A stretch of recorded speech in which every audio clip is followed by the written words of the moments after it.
দীর্ঘমেয়াদে পানির দুর্গন্ধ ময়লা সমস্যা দূর করতে তারা কাজ করছেন বলে জানিয়েছেন ওয়াসার ব্যবস্থাপনা পরিচালক তাকসিম উল খান। একই সাথে এই বিষয়ে গণসচেতনতা বাড়ানোর পরামর্শ দেন মাহবুবুল আলম। এই মৌসুমে পানি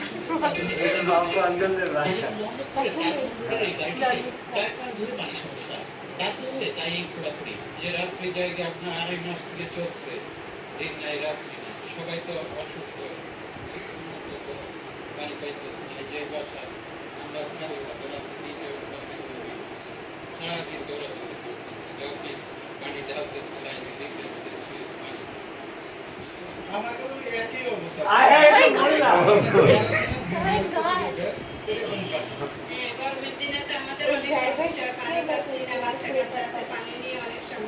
কিছু এলাকায় সরবরাহ লাইনে পানি আছে ঠিকই, কিন্তু ময়লা ও দুর্গন্ধময় পানি পান করে নানা অসুখে ভুগছেন মানুষ।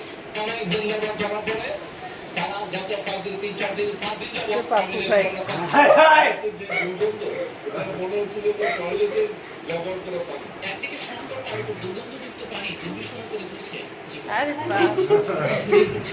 রামপুরা, মালিবাগ, মোহাম্মদপুর সহ বিভিন্ন এলাকায়।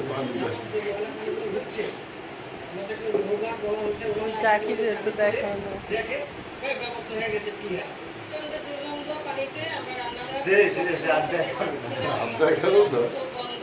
রাস্তা ব্যবস্থাপনা পরিচালক জানিয়েছেন সমস্যা স্থায়ী সমাধানে সবার জন্য পরিবেশ বান্ধব